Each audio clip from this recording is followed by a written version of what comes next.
दारू रानी आज तो पियम देवो। तोरे तो बहिनी सारी मोरानी आज तो नाचन देवो। तोर सारी के तोर बहिनी के मोर सारी के शादी ये रानी मो आज तो चुमन देवो। मोर मन गदगदा के रानी मोर बस आज तो नाचन देवो। तोर कसम न पियो में दारू रानी आज तो पियन देवो। तोरे तो बहिनी सारी मोरानी बस आज तो नाचन देवो। मोर सारी के तोर बहिनी के मोर सारी के शादी ये रानी मोर आज तो चुमन देवो। मोर मन गदगदा के रानी मोर आज तो नाचन देवो।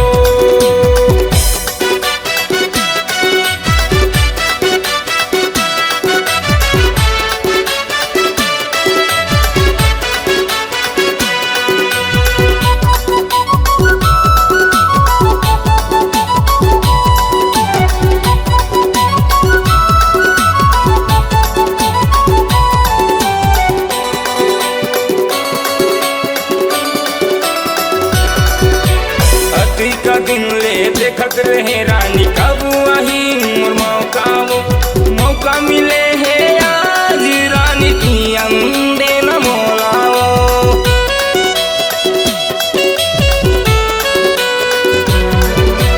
अति का दिन ले देखत रहे रानी कब आही मोर मौका मिले है आज रानी नाचन देना मोलाओ।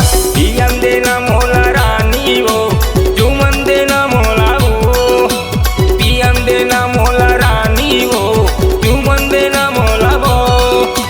बहिनी के मोर सारी के शादी ये रानी मोर आज तो चुमन देवो। मोर मन गदगदा के रानी मोर आज तो नाचन देवो।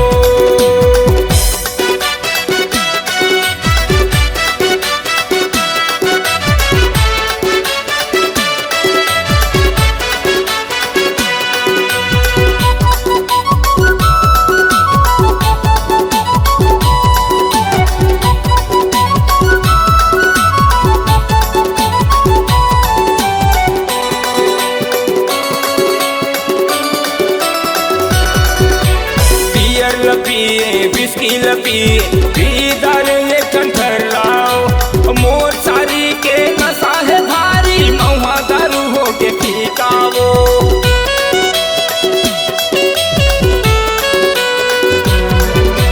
पियर पिए बिस्की पिए दारू ये कंठर लाओ। मोर सारी के नशा है भारी महुआ दारू हो के पीकावो।